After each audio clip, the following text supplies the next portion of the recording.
Since humans began retreating from public spaces in fear of the coronavirus, nature has begun reclaiming its space.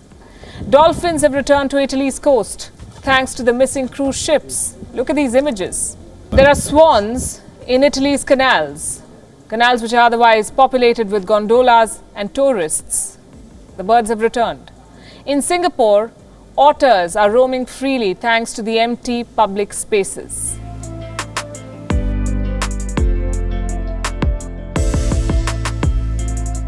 On the face of it, the restriction movement order has actually been really good for the environment. You might have seen on social media people talking about this is a real chance for the planet to get a break. And while it is true that air pollution in the city is a lot less because there are a lot fewer cars going around, there are signs that some irresponsible individuals are taking advantage of the fact that there are fewer enforcement officials around to carry out even more open burning than they would usually. And this restriction movement order is not necessarily that great for the environment in terms of air pollution, at least.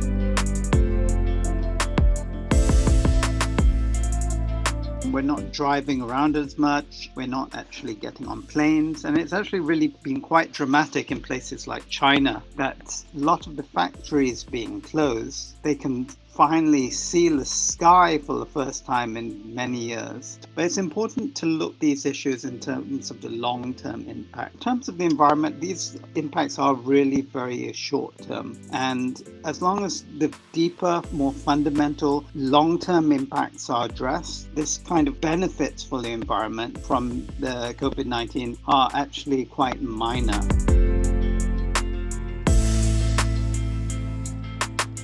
Scientists are finding is that the COVID-19 virus has a lot of similarity with viruses found naturally in populations of bats. And they think that there was some kind of route of transmission in the wet market in Wuhan, whereby the virus somehow came from bats to humans.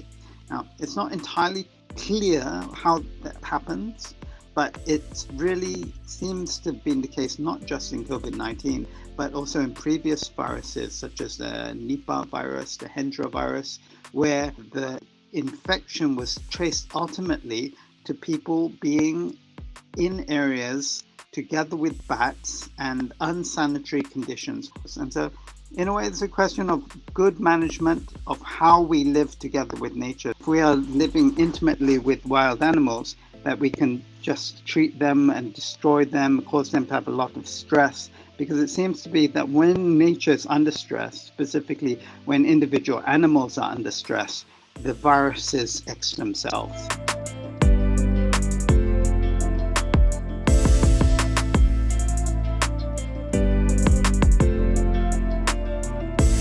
So for Malaysians, for someone like me who grew up in the Klang Valley, I'm really pleased that there is still hope. Even though most of the forest in the Klang Valley has gone, there is more and more evidence that if we can take care of biodiversity outside of the forest or outside of totally protected areas, it will actually return.